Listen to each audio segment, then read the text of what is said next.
real love for cycling. And it was only when he got a little bit older that he became more involved in Britain and within the UK. And that's when he decided he wanted to become a British rider. He's been with Team Sky since its inception, 24 months ago, something like that. And he's been a key part of that team. Now, you may remember last year, he was the guy that dragged Bradley Wiggins up those mountains. He was the guy that got him to the end of the race. All right, that's Bennett talking to us from Seth Bennett, BBC commentator, talking about Chris Froome. All right, Mohammed Bashir will join us now live from Abuja. He is a member of the Technical Committee of Confederation of African Cycling. Good morning, sir. Good morning.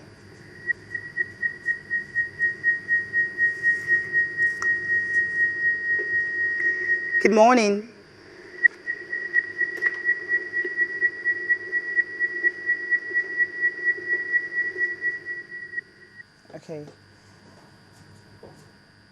Okay. We can get straight to Mohammed today. Maybe tomorrow we'll be able to talk to him and he will be able to throw more light on what the Confederation of African Cycling is doing concerning actually making cycling one of the top sports in Africa. When you have someone training in Africa and being able to win Tour de France, it simply means we have it all here. Yeah. Chris Froome was nurtured in Africa. There's no doubt about that now. And it's a shame we couldn't get across to the technical director because they're actually planning ECOWAS cycling tour that will also I was actually going to see. I was going to ask him what plans he had for Nigerian cyclists, because we can't produce these players. We have the routes, we have the talent here, we have the players. And we won't have where they can train. Exactly, we have the terrain as well too. So maybe when we try tomorrow, we can get the technical we'll still try to talk to him. Okay, Mohammed is back online. I think we just have 1 minute to talk to him. Yeah. Good morning, Mohammed. Good morning, Lady C.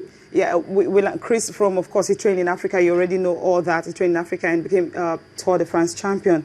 What is the Confederation of African Cycling doing to ensure that we're able to produce our own champion, not just a British champion?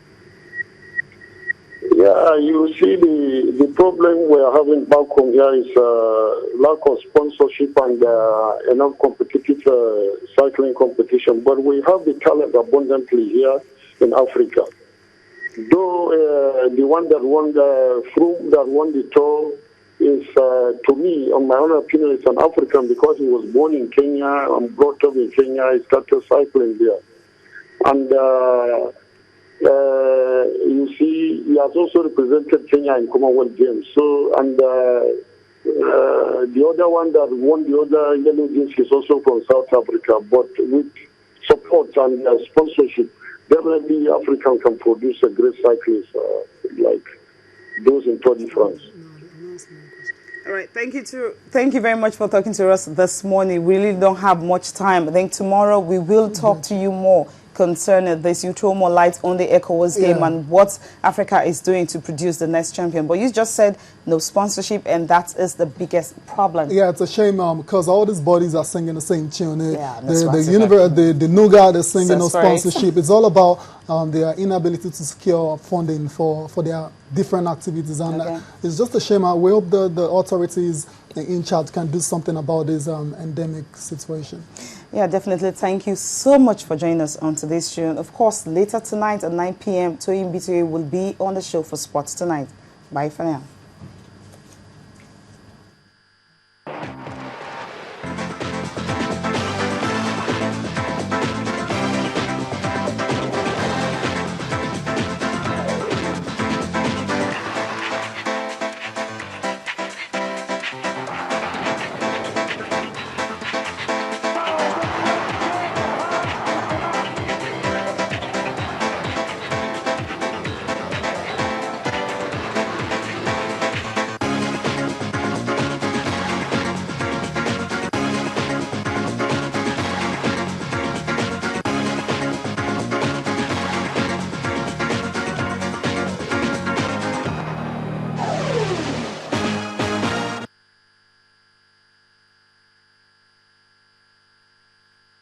If you want to know what's trending or you miss your favorite live shows, you can watch it all on our YouTube channel.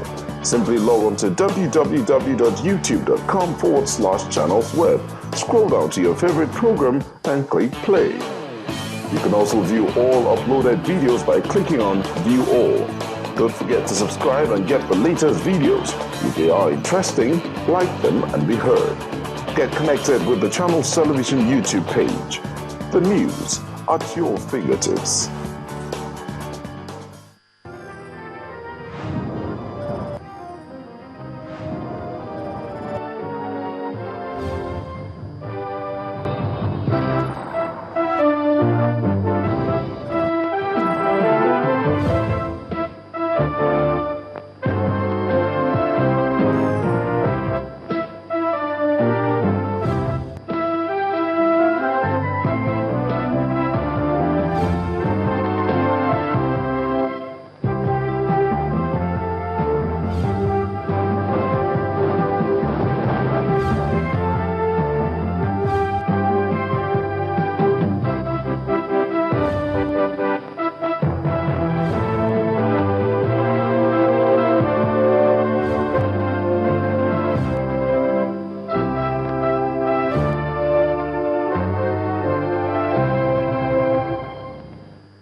It's a beautiful Tuesday morning. Good morning and welcome to Business Morning.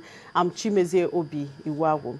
Well, the construction industry, no doubt, plays a key role in the economy of every nation, more so in developing economies. It is a significant contributor to the gross domestic product growth of any country.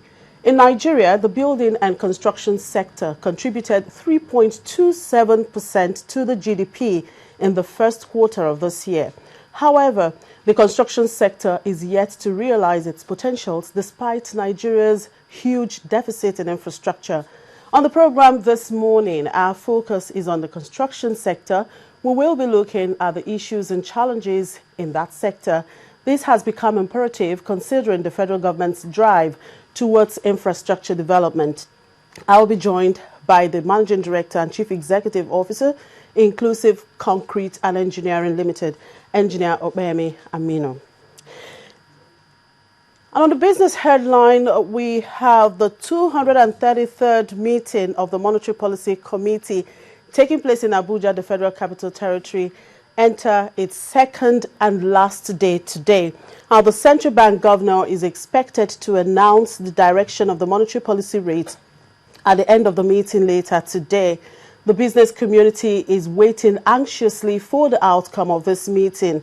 The central bank has held the monetary policy rate constant at 12% since October 2011, and this has become a source of worry for the business community as it's been a tough time for them in terms of accessing credit. And now, with the inflation rate down to 8.49%, expectations are that the committee will ease the monetary policy rate. However, some economic analysts say the state of other economic variables, notably the declining value of the naira, might hinder the move by the Monetary Policy Committee to erase the rate. Now, considering the continuous decline in global oil prices and fall in domestic production, causing the recent but marginal depletion in reserves, and the high probability associated in increase in fiscal spending, economists like the financial derivatives company say the MPR is likely to remain unchanged at 12%. Well, let's continue to hope for the better. Meanwhile, GlaxoSmithKline has dropped a scheme to increase its stake in GSK Consumer Nigeria, its consumer healthcare business in the country, following opposition from minority shareholders. GSK Worldwide PLC recently outlined plans to expand its holding in its Nigeria unit from 46